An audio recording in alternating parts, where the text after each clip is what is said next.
Hermanos, vamos a continuar, seguimos avanzando en el estudio del Evangelio de Mateo. Continuamos en el capítulo 9 porque hay una segunda parte. Hace 2 semanas hablamos específicamente de la fe, de cómo valoramos nuestra fe, de cómo nuestra fe es útil para que el poder de Dios se desencadene, para que el poder de Dios que es existente en su reino, este poder pueda ser utilizado por su iglesia, pueda utilizarse para los propósitos y los fines de Dios. Por eso tengo este mensaje que se llama igual, el Rey, amigo de pecadores, pero es la segunda parte y seguimos en el Evangelio de Mateo. Pero ahora voy a repetir algunos versículos y empiezo la lectura en el versículo 9. Dice así: si estamos listos, y listos es que tenga su Biblia, y si pues no la tiene puede leer en la pantalla. Dice así: pasando Jesús de allí, vio a un hombre llamado Mateo que estaba sentado al banco de los tributos públicos y le dijo: sígueme. Y se levantó y le siguió. Y aconteció que estando él sentado a la mesa en la casa, y aquí que muchos publicanos y pecadores que habían venido se sentaron juntamente a la mesa con Jesús y sus discípulos. Cuando vieron esto, los fariseos dijeron a los discípulos: ¿por qué come vuestro maestro con los publicanos y pecadores? Al oír esto, Jesús les dijo: los sanos no tienen necesidad de médico, sino los enfermos. Id pues y aprended lo que significa: misericordia quiero y no sacrificio, porque no he venido a llamar a justos, sino a pecadores, al arrepentimiento. Versículo 14. Entonces vinieron a él los discípulos de Juan diciendo: ¿por qué nosotros y los fariseos ayunamos muchas veces y tus discípulos no ayunan? Jesús les dijo: ¿acaso pueden los que están de bodas tener luto entre tanto que el esposo está con ellos? Pero vendrán días cuando el esposo les será quitado y entonces ayunarán. Nadie pone remiendo de paño nuevo en vestido viejo, porque tal remiendo tira del vestido y se hace peor la rotura. Ni echan vino nuevo en odres viejos, de otra manera los odres se rompen y el vino se derrama y los odres se pierden. Pero echan el vino nuevo en odres nuevos, y lo uno y lo otro se conservan juntamente. Padre, bendice la exposición, la explicación y la aplicación de tu palabra a nuestras vidas, a cada corazón, Señor.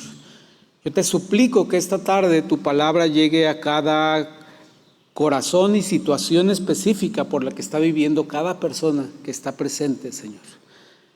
Que tu palabra poderosa obre, no mi preparación, ni mis palabras, ni mi elocuencia o falta de ellas, sino que sea tu palabra expuesta la que logre sus fines como espada cortante de 2 filos, que se describe a sí misma como eso.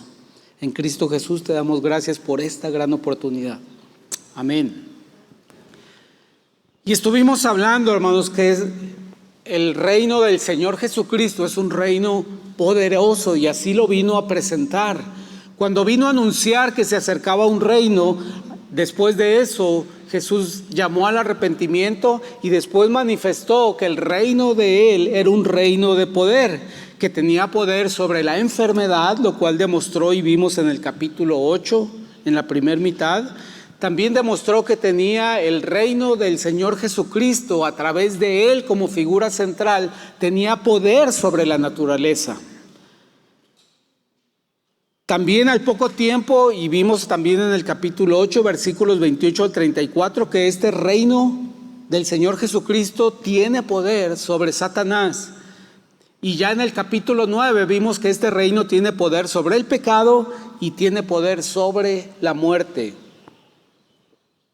Es decir, que no hay situación emocional, física, espiritual de esta creación o de otras creaciones que Dios hizo antes de crear al hombre, o cosas que existan después de la vida que no tengan o que sean objeto de la actuación del poder de Dios. El poder de Dios es infinito en tiempo, en espacio, en magnitud, en todo su alcance. Y este poder lo puso a disposición de aquellos que iban a llevar a cabo su voluntad y completar su plan de rescatar a la humanidad. Es decir, parte de este poder lo ha puesto a disposición de la iglesia. Y solamente como recordatorio, vimos que para que el poder de Dios pueda ser utilizado por su iglesia, tienen que cumplirse ciertas condiciones. La primera de ellas y la más importante es que de parte de los creyentes, de sus hijos, hubiera una fe, una esperanza de que Dios va a actuar en cada circunstancia, hecho o necesidad que se nos presenta. La segunda condición es que el poder del reino de Dios va a actuar en aquellas cosas que se ajustan exclusivamente a los planes de Dios. Es decir, yo no puedo invocar este poder para lograr y perseguir mis propios planes y aspiraciones y metas y que salgan bien las cosas que yo quiero y que yo planeo y que yo deseo. Estos dos requisitos son los más importantes, pero el tercero es como una pequeña excepción. Cuando oramos intensamente y con ayuno y con toda súplica, a veces Dios cambia una circunstancia y cambia un plan particular, pero sin alejarse de su plan general. Es lo que veíamos que en Daniel 9, que Daniel con su oración trajo e invocó el cumplimiento de la promesa de Dios para que su pueblo regresara de Babilonia a Jerusalén. Entonces, estas tres condiciones prevalecen para que el poder de Dios se manifieste.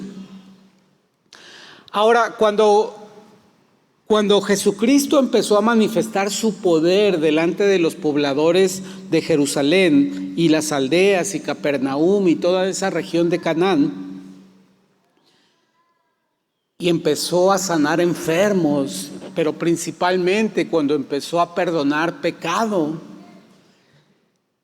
los escribas y los fariseos, que eran las autoridades religiosas de ese tiempo, se sintieron contrariados, se sintieron que él no estaba haciendo lo correcto, que él no creía lo mismo que ellos, y empezaron a buscar razones para acusar a Cristo de que era un hereje, acusarlo de que se estaba poniendo al mismo nivel de Dios, acusándose de que era un pretencioso en cuanto a lo que decía, y empezaron a oponerse a él. De manera que cuando en este pasaje vemos que se celebra una reunión, una cena de celebración, una cena de gratitud, llegan estos personajes, los escribas y fariseos, únicamente a buscar motivos para encontrar evidencia, para acusar a Jesús delante de las autoridades religiosas y delante de las autoridades romanas. En este pasaje que leímos vemos una autodescripción muy importante de parte de Jesucristo. En el versículo 12, Él se describe como un médico que sana corazones pecadores. Es decir, es un médico que sana las dolencias físicas, pero es un médico que sana, restaura y rescata la condición de perdición del hombre por causa del pecado. Entonces se manifiesta así el Señor Jesucristo, se autodescribe así. Y es muy bueno, hermanos, que siempre que vemos en la palabra de Dios que Jesucristo se describe como algo o se describe como alguien, que yo trate de entender si lo he conocido de esa misma manera. Es decir, que si el Señor dice que es alguien que sana los corazones de los pecadores, tengo que preguntarme, ¿y me ha sanado a mí? ¿Ha sanado mi corazón? ¿Ha restaurado mi corazón? ¿Me ha rescatado de la perdición y de las tinieblas? Siempre que el Señor Jesús se manifiesta y da un rasgo de su identidad, el creyente debe preguntarse, ¿lo he conocido así? ¿He conocido al Señor como alguien que ha restaurado mi corazón, que ha sanado mi corazón a través del perdón por mis pecados? Y nuestra esperanza es que contestemos que sí, que lo conocemos de esa manera, que sí conocemos esa forma en la que Jesucristo se ha descrito a sí mismo. En segundo lugar, en el versículo 15, Él se describe como un esposo que trae alegría a la vida de las personas. Entonces me tengo que preguntar, ¿es Jesucristo una figura tan apegada a mí como el esposo es a una esposa y el cual me trae alegría cuando pienso en Él? O cuando pienso en Jesucristo, pienso en supervisión, en un monarca severo, alguien lejano, alguien distante, alguien histórico. Es bueno que siempre que Jesucristo se describe en la palabra, yo piense, si lo conozco de esa manera, que si tal como Él se ha descrito, yo lo conozco personalmente. Y hermanos, aleluya, si tú conoces al Señor como alguien que ha sanado y perdonado el pecado de tu corazón, y si lo ves como un esposo que le trae alegría a tu vida, que de repente estás inmerso en un problema y de repente dices, pero tengo a Jesucristo conmigo, Él está conmigo en este momento. Y Él me dio el ejemplo de cómo tener confianza y dependencia en el Padre, y así voy a salir de esta situación y de este problema. Qué hermoso es cuando nos identificamos y conocemos a Jesucristo tal y como Él se ha manifestado que es. Un médico que sana corazones y un esposo que trae alegría a la vida de los creyentes. En los versículos 9 y 10 hay dos escenas muy interesantes, hermanos. Recuerden que cuando Jesucristo vino a anunciar el reino de los cielos, después empezó específicamente a invitar personas, discípulos, para aprender acerca del reino de los cielos. Y empezó a invitar a Pedro, a Andrés, a Felipe. Y aquí vemos algo muy particular, porque este hombre tiene una profesión muy particular. Mateo, Leví, tiene una profesión muy particular que era sumamente reprobable entre los judíos. Es decir, que vamos a suponer que los tejanos nos invaden. Los tejanos nos invaden y empiezan a decir, vamos a cobrarle impuestos a los chihuahuenses. Y entonces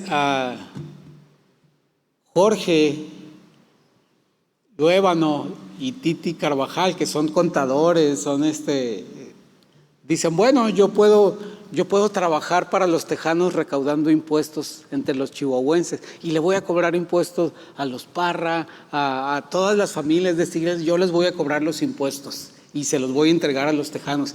Imagínense qué opinión tendríamos de Jorge si empezara a recaudar impuestos para entregárselos a nuestros invasores. Algo así pasaba con Mateo. Ellos les llamaban así a los publicanos, los que recaudaban los impuestos de los judíos del pueblo de Israel para entregárselos a los tesoros del César, del Imperio Romano. Entonces no era una profesión muy admirada, de hecho era una profesión detestada, y estas personas se habían hecho detestables para los ojos de los judíos. Pero extrañamente y de acuerdo con la elección que Dios hace, dice el versículo 9, pasando Jesús de allí, vio a un hombre llamado Mateo que estaba sentado al banco de los tributos públicos, o sea, estaba en su estación de trabajo, y le dijo, sígueme. Y dejó su estación de trabajo y se levantó y le siguió. Esa fue la primera escena, el llamamiento de Mateo. De entrada, esto también era un hecho reprobable para las autoridades religiosas. ¿Cómo es que Jesucristo, que viene a anunciar un nuevo reino, empieza a reclutar a las peores personas para ese reino? El versículo 10 describe algo que quizá pasó ese mismo día más tarde o varios días más tarde, y Marcos sí describe específicamente que la casa donde ocurre esto era la casa de Mateo, la casa de Leví. Dice el versículo 10, y aconteció que estando él sentado a la mesa en la casa de Mateo. ¿Por qué estaría Jesús en su casa? Pues esta no era más que una señal de gratitud, y que Mateo realmente se dio cuenta que Jesucristo era así como el esposo con quien vale la pena celebrar y sentirse feliz y sentirse contento y decir: visítame, vamos a platicar, vamos a hablar, vamos a reunirnos, vamos a disfrutar de que te conozco, de que has llegado a mi vida. Y entonces lo invitó a su casa junto con sus discípulos. Pero imagínense la clase de amistades que tenía Mateo. Pues como él era rechazado por las autoridades religiosas y las familias honorables de Israel, pues se juntaba con quien le daba o le ofrecía amistad, ¿verdad? Quizá otros publicanos, otros recaudadores de impuestos, quizá otras personas que también eran rechazadas por las autoridades religiosas. Y aquí dice que había publicanos y pecadores en la casa. Dice que estaban sentados a la mesa compartiendo los alimentos y que muchos publicanos y pecadores que habían venido se sentaron juntamente a la mesa con Jesús y sus discípulos. Entonces, los que tenían una mirada de juicio, una mirada de buscar fallas en la vida de Jesucristo, empezaron a ver esto como algo muy reprobable, algo fatal. ¿Cómo es que el rey de este reino de gracia, este reino que viene a la tierra, cómo es que se junta con la escoria, con lo peor de nuestra sociedad? Y entonces vino un cuestionamiento a Jesucristo, porque le preguntaron los fariseos y los escribas: ¿por qué come vuestro maestro con los publicanos y pecadores? ¿Por qué el rey de los judíos, el Mesías, el sacrificio perfecto, comparte tiempo con lo peor de nuestra sociedad? Y hermanos, este cuestionamiento lo vemos repetido en nuestra vida, porque cuando le decimos a los demás que somos creyentes, ellos tienen una expectativa de que vamos a ser impecables en nuestra conducta, impecables en nuestro hablar, impecables en nuestro pensar y impecables en nuestras acciones. Y quizá a veces nos han preguntado algo similar, ¿no? Nos han preguntado quizá: ¿por qué te juntas con no creyentes y vas a los mismos lugares que van ellos?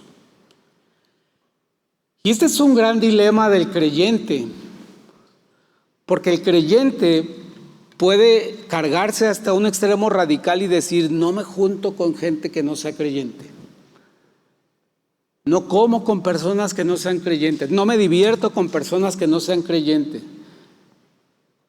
no me divierto, no tengo actividades con personas que no sean creyentes, ni voy a los lugares que van ellos. Algunos piensan que esto refleja cuidado, santidad, prudencia, pero cuando comparamos esta postura con lo que dice la palabra, no es lo que hizo Jesús. Jesús sí se sentó en las mesas con los pecadores y recibió este cuestionamiento. Ahora, la realidad es que Jesucristo tenía un objetivo para hacer esto, y aquí está la clave. Jesucristo tenía un objetivo porque Él dijo: el que está en mi reino es la sal y la luz del mundo. Y el objetivo de Jesucristo, al estar en esa mesa, era iluminarla con su luz y traerle sabor a la vida a través de la sal que manifestaba con sus acciones y con sus palabras. Ahora, Marcos nos describe esto un poquito más a detalle, y me voy a ir un poquito en paralelo al Evangelio de Marcos, porque en Marcos una de las cosas que le reclamaban a Jesucristo es que sus discípulos no se lavaban las manos para comer, para tomar alimentos. Le reclamaban que a veces iban atravesando un campo en el día de reposo y traían mucha hambre, agarraban una espiga de maíz y empezaban a comerse el grano de maíz. Pero específicamente en el capítulo 7 de Marcos le reclaman: ¿por qué tus discípulos no se lavan las manos para comer? Y hermanos, en aquel tiempo, aunque Dios sí lo sabía, Los judíos practicantes no sabían que era una cuestión aséptica, no sabían que era una cuestión higiénica, sino que sabían que era una cuestión religiosa, la obediencia a este mandato de lavarse intensamente las manos antes de comer. Pero le reclamaron a Jesús que sus discípulos no se lavaban las manos. Y él contesta en Marcos 7:14 y dice: y llamando así a toda la multitud les dijo: oídme todos y entended, nada hay fuera del hombre que entre en él que le pueda contaminar, pero lo que sale de él, eso es lo que contamina al hombre. Si alguno tiene oídos para oír, oiga. Cuando se alejó de la multitud y entró en casa, le preguntaron sus discípulos sobre la parábola. Él les dijo: ¿también vosotros estáis así sin entendimiento? ¿No entendéis que todo lo de fuera que entra en el hombre no le puede contaminar? Porque no entra en su corazón, sino en su vientre y sale a la letrina. Esto decía, haciendo limpios todos los alimentos. Pero decía que lo que del hombre sale, eso contamina al hombre. Porque de dentro del corazón de los hombres salen los malos pensamientos, los adulterios, las fornicaciones, los homicidios, los hurtos, las avaricias, las maldades, el engaño, la lascivia, la envidia, la maledicencia, la soberbia, la insensatez. Todas estas maldades de dentro salen y contaminan al hombre. El Señor Jesús estaba enfatizando que no es lo externo lo que contamina el hombre, no es con quién se junta, no es con quién come, no es en qué lugar está, sino lo que hay en sus pensamientos, lo que hay en su corazón, lo que maquina y cómo se deja influir por lo que hay fuera de él.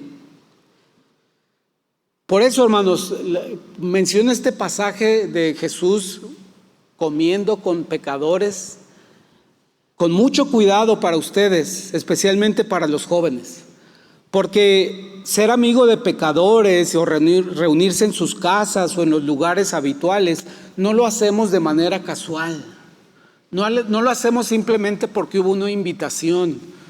No lo hicimos simplemente porque teníamos tiempo y fuimos, sino que lo hacemos porque tenemos un plan. Lo hacemos porque Dios nos ha dado una convicción de por qué ir a ese lugar y para qué ir a ese lugar, para ser luz y sal del mundo. Es decir, tenemos que cumplir las mismas dos condiciones de las que hablamos para que se manifieste el poder de Dios. Que si yo voy a visitar ese ambiente donde hay pecadores, tengo que hacerlo con fe de que Dios va a lograr algo en esa forma.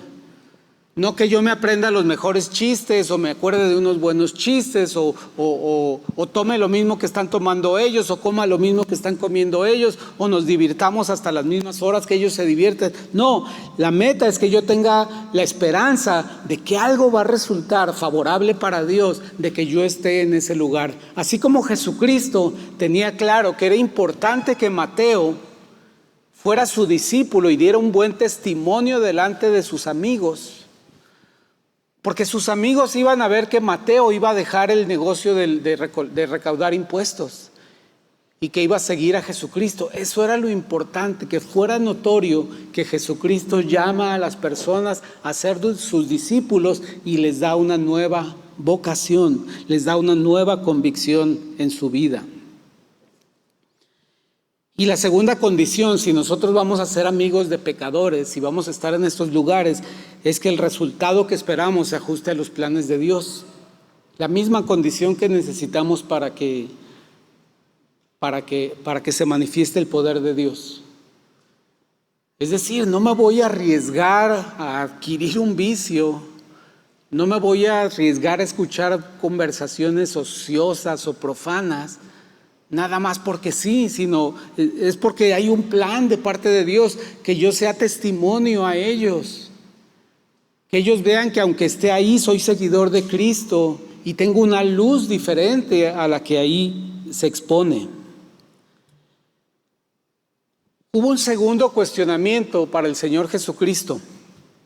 Este primer cuestionamiento, ¿por qué comen Jesús y sus discípulos con los pecadores y publicanos?, fue de parte de las autoridades religiosas, fariseos y escribas. Pero hay un segundo reclamo, una segunda pregunta que le hacen a Jesús. Y esta es muy particular porque se la hacen los seguidores de Juan, los discípulos de Juan el Bautista. En este tiempo Juan el Bautista ya estaba en la prisión y sus discípulos estaban desorientados. ¿Ahora qué hacemos? Juan el Bautista está en prisión, no podemos hablar con él, ¿qué hacemos? Y ya supimos que llegó el Mesías, ¿qué haremos? Y entonces se acercaron a Jesucristo y le preguntan, ¿por qué nosotros y los fariseos ayunamos muchas veces y tus discípulos no ayunan? Y es cuando Jesucristo se presenta y les dice, es que cuando el esposo está presente no es motivo de tristeza, sino de gozo. Pero ya vendrá tiempo cuando el esposo no estará y entonces habrá luto y lo extrañarán. Y este cuestionamiento se parece mucho al que pudieran hacer hoy en día los creyentes que sí trabajan mucho, como los que estaban aquí de arriba, los del equipo de campamentos. Digamos que el equipo de campamentos un día tiene un mal día y dice, ¿y por qué los demás no trabajan en un equipo como nosotros de campamento? ¿Por qué los demás no se sacrifican? ¿Y por qué los demás no sirven como nosotros? Eso es lo que estaban haciendo los discípulos de Juan. Le preguntaban, ¿por qué Jesús y sus discípulos están comiendo en una fiesta cuando nosotros venimos de estar ayunando 2 días? Ese sería el reclamo que hace un creyente cuando quiere que otro creyente se comporte igual que él y que su experiencia como creyente sea exactamente igual a su propia experiencia. Y eso se llama juicio. Y eso es incorrecto, hermanos. No podemos pedirle a otro creyente que su desempeño sea igual al mío, porque entonces estamos cayendo en un evangelio de esfuerzo propio, en un evangelio de empeño propio, y sabemos que el evangelio del Señor Jesucristo de este reino es de gracia, es de misericordia y es de fe en Él. Después, curiosamente, después de contestar esto, Jesús habla de 2 comparaciones. Cuando le hacen estos cuestionamientos, y con estas comparaciones termino, el Señor habla de vestidos que necesitan ser reparados, vestimentas que necesitan ser reparadas, y de contenedores de vino que también deben ser reparados. Creo que la comparación de la ropa para nosotros es fácil entenderla porque es algo que seguimos utilizando ropa, ¿verdad? Y cuando habla Jesús de vestidos nuevos y vestidos viejos, nos está enseñando que el cristiano, una vez que ha decidido vivir de acuerdo con las reglas del reino, es decir, las reglas del evangelio de Jesucristo, no puede ya moldarse a los viejos patrones de vida, no puede tener la misma ropa de antes. Se tiene que despojar del viejo hombre, despojarse de las vestimentas del viejo hombre.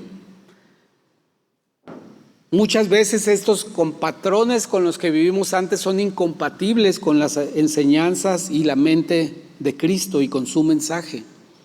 Por eso dice Romanos 13:13, andemos como de día, honestamente, no en glotonerías y borracheras, ni en lascivias y libertinaje, ni en pleitos y envidia, sino vestíos del Señor Jesucristo y no hagáis caso de los deseos de la carne. Es decir, ¿tienes ropa nueva? ¿Se rasga?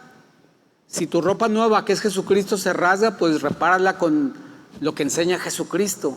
No recurras al pasado, a otra cosa, a tu propio esfuerzo para reparar tu ropa, para reparar tu vida.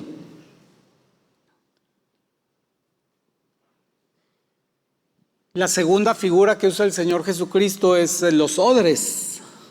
Los odres eran unas bolsas un poquito grotescas porque las hacían con la piel de un animal y no crean que les daban una forma muy bonita, sino que tienen la misma forma del animal. Y estos los sellaban, los cocían por todos lados y ahí mismo echaban no solamente vino, también usaban mantequilla, aceite, muchos productos los conservaban en el odre. Era una barrera muy orgánica y muy protectora de que entraran bacterias y al mismo tiempo permitían que si había gasificación por fermentación, en el caso del vino, podía salir por los mismos poros de la piel. Y esto sí es nuevo para nosotros, ya no utilizamos odres para conservar nuestros alimentos. Pero lo cierto es que después de cierto tiempo podían tener fallas, podían romperse y por eso les hacían estos remiendos. Cuando se llegaban a rasgar, les hacían estos remiendos.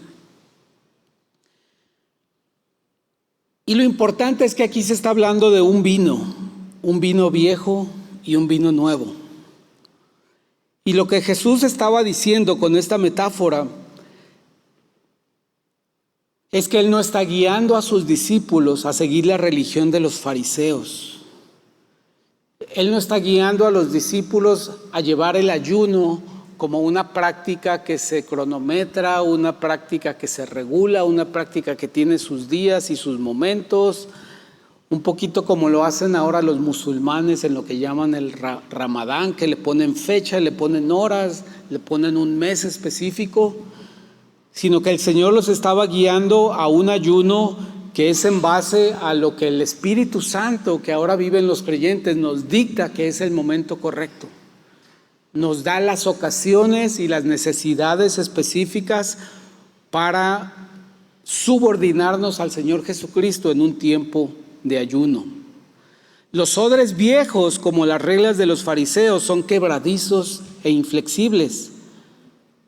Si se llenan con vino nuevo, con la nueva enseñanza de Cristo, generalmente se van a romper y no van a resistir. Es necesario poner la enseñanza de Jesucristo en un odre nuevo, en reglas nuevas, que no son reglas, son solamente la guía del Espíritu Santo. Jesús les dijo que estaba introduciendo enseñanza nueva acerca del reino. Por eso Él habló de ropa nueva y de vino nuevo. Uno no puede poner el mensaje nuevo del Evangelio en el viejo recipiente de la ley. Mezclar la ley y la gracia es causar confusión y destruir ambas cosas. Algunas fes pseudocristianas confunden la ley y la gracia, confunden sacramentos con la gracia, y eso siempre tiene más peso el sacramento o el cumplimiento estricto de las reglas que la gracia. Mezclar el pacto antiguo con el pacto nuevo conduce a la confusión en nuestra experiencia religiosa. Hermanos, yo no sé decirte, yo no te puedo decir a dónde vayas y a dónde no vayas, con quién te juntes o con quién no te juntes. Ojalá no me preguntaras eso, ojalá le preguntaras al Espíritu Santo. Cada vez que tú tienes un plan para tu día, para tu tarde, para tu fin de semana, que le preguntes al Espíritu Santo, que le pidas a Dios guía sobre el momento, el lugar, las amistades y el propósito para estar en cada lugar. Cuando lo haces así, nadie puede reclamarte si eres amigo de pecadores. Cuando hablamos de amigo de pecadores, hermanos, hablamos de cualquier pecado imaginable. Pero si estás en el Espíritu y siendo guiado y siendo consciente de que eres luz y sal del mundo, el Señor va a lograr sus propósitos en esa mesa, en ese lugar, con esas personas, con esas compañías. Pero lo importante es que tengamos dependencia y comunicación continua con Dios para lograr esto. Oremos, hermanos. Padre, bendice a tu pueblo, Señor. Tu pueblo vive en medio de un mundo que está caído, incluso dentro de una naturaleza que está caída, que no es la misma naturaleza que tú creaste en el huerto del Edén, Señor. Está sujeta a enfermedad, hay infertilidad de la tierra, a espinas, a abrojos, pero principalmente es un mundo donde el pecado es un condicionante al cual no puede escapar el hombre. Solamente la luz de tu evangelio y la fe en el Hijo de Dios, en el Rey de Reyes, que murió en la cruz para liberarnos de la esclavitud del pecado, puede lograr en la vida de las personas. Señor, que nuestro andar, nuestro hablar, nuestra presencia en cada lugar y con cada grupo de amigos, familia, compañeros de trabajo, tenga un objetivo, Señor.